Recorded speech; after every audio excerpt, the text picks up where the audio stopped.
નમસ્કાર, હું છું અંજલિ રાવલ અને તમે જોઈ રહ્યા છો ન્યૂ ભારત ન્યૂઝ. હોળિકા દહનની આપ સૌને હાર્દિક શુભકામનાઓ. હોળિકા દહન વખતે જો રાશિ અનુસાર વસ્તુઓ અર્પણ કરવામાં આવે તો શું ખરેખર ભાગ્ય બદલાઈ શકે? મેષથી લઈને મીન સુધી દરેક રાશિ માટે ખાસ દાણા, ઘી, તલ, હળદર કે નાળિયેર જેવી વસ્તુઓ સૂચવાય છે. તો ચાલો જાણીએ તમારી રાશિ મુજબ હોળિકા દહન વખતે શું અર્પણ કરવું જોઈએ અને તેની પાછળ શું માન્યતા છે. હોળિકા દહન હિન્દુ પરંપરામાં દુષ્ટ પર સદગુણની જીતનું પ્રતીક માનવામાં આવે છે. માન્યતા છે કે આ દિવસે અગ્નિમાં યોગ્ય વસ્તુ અર્પણ કરવાથી નકારાત્મકતા દૂર થાય છે અને સુખ સમૃદ્ધિ મળે છે.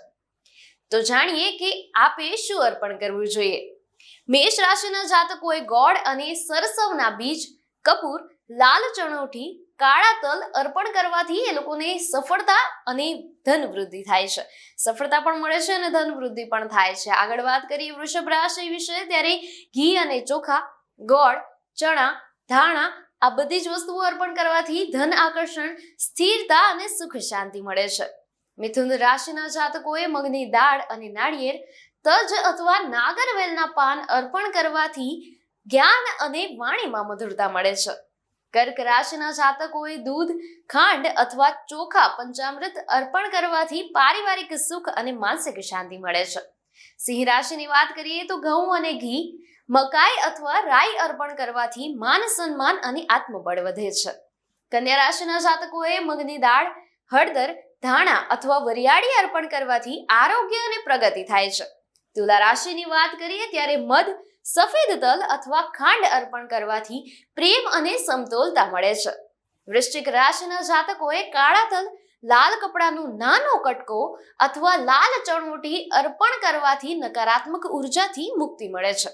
ધન રાશિની વાત કરીએ ત્યારે ગોળ, લવિંગ, હળદર જે છે એની ગાંઠ આ બધી જ વસ્તુઓ અર્પણ કરવાથી આધ્યાત્મિક વૃદ્ધિ અને નવી તકો મળે છે.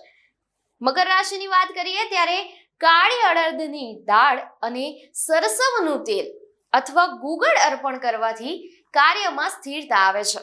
કુંભ રાશિની વાત કરીએ ત્યારે કાળી મરી અને કપૂર અથવા કાળા ચણા અર્પણ કરવાથી આર્થિક લાભ મળે છે. અંતે મીન રાશિની વાત કરીએ ત્યારે એમણે પીળા ચોખા અથવા કેસર અર્પણ કરવાથી શાંતિ અને સુખની પ્રાપ્તિ થાય છે.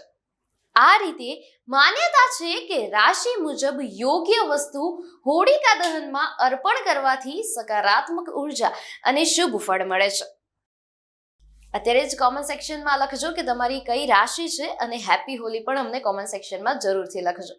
બાકી આપની પ્રતિક્રિયા જે છે એ પણ અમને જણાવશો અને આપ સૌને હોળિકા દહનની હાર્દિક શુભકામનાઓ. નમસ્કાર.